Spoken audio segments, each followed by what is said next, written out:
Ready? Good morning. Welcome, everyone. I'd like to begin by acknowledging that we're on traditional Indigenous land, steeped in rich tradition, the ancestral lands of the Huron-Wendat, the Seneca, and most recently the Mississaugas of the Credit.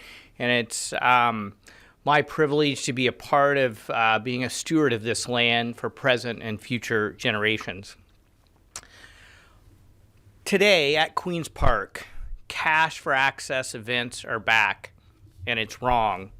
Over the past few months, the Conservative Party has taken advantage of looser fundraising rules that the government introduced in the fall economic statement. A couple of weeks ago, question period was derailed by the government and the official opposition throwing accusations at each other over cash for access events. We've learned about $800 events, $1,250 events, and $1,600 per plate fundraising dinners for deep-pocketed donors, and in some cases, the media has even been barred from these events. There have been allegations of lobbyists being pressured to sell tickets to clients or risk losing their access to the Premier and ministers.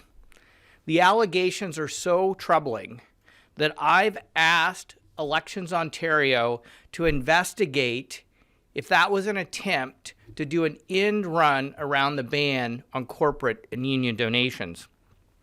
And we now know that the anti-racket unit of the OPP is now investigating allegations of illegal and unregistered lobbying of the Premier made by MPP Hillier. None of this is good for Ontario politics. None of it is good for the people of Ontario, and none of it is good for our democracy. Cash for access has no place in a healthy democracy. All this does is allow money and influence to be traded between those in power and those with power. That's why today, during routine proceedings, I will be tabling a private member's bill, an act to amend the Elections Act with respect to charges for fundraising events. If passed, it will place a maximum limit of $100 for any party, CA, or candidate can charge for an individual to attend a fundraising event. I think this is a fair number. It strikes the balance that we need. Parties, including mine, the Green Party, need to fundraise to exist, and they need to cover the cost of their fundraising events. We need a system that will allow $25 spaghetti dinners with the public, but prevent lavish $1,600 cash for access events for deep-pocketed lobbyists.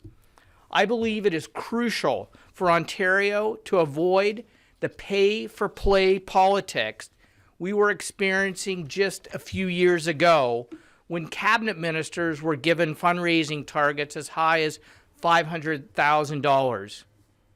I believe the Ford government took us in the wrong direction in the fall economic statement when they brought back these cash for access events. I would say one of the proudest things I did prior to being elected as an MPP was the work I did with the then Wynne government and the other two opposition parties to bring in fundraising rule changes to lower donation limits and to place limits on cash for access events. The position the Conservatives took in the fall economic statement was in direct conflict of the position they took in opposition when they criticized the Wynne Liberals for their cash for access fundraising events, and in direct opposition to the work I did in cooperation with then the Conservative opposition to change fundraising rules. So today, I want to introduce legislation to correct the government's mistake, because I'm concerned about the influence of backroom political dealings on government policy. Since coming to power, this government has slashed environmental protections, fired independent watchdogs, and cut social programs. I believe cash for access can make this only worse because endangered species, children with autism, and low-income families cannot afford to spend thousands of dollars to hobnob with politicians. Cash for access events raise serious questions about what these deep-pocketed lobbyists and insiders ask for doling out thousands of dollars in political donations. Consultation with the public should happen out in the open and be accessible to anyone without money being exchanged. Even the appearance of pay-to-play politics undermines trust and confidence in our government. Time and time again, debate and consultation on this government's legislation is cut short. The latest example is Bill 74, where thousands of submissions were ignored on the healthcare overhaul.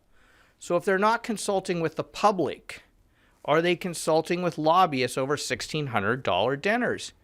These are important questions. Democracy should not be a I'll scratch your back if you scratch my back, an arrangement.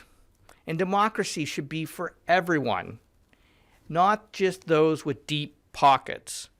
So the Premier seems to be obsessed with signs, stickers, and slogans. And so I'm asking the Premier to take down the for sale sign currently up at Queen's Park.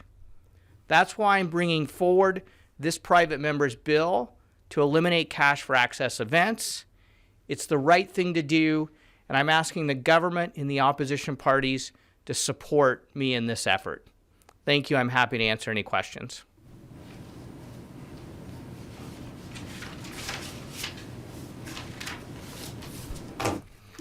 Great.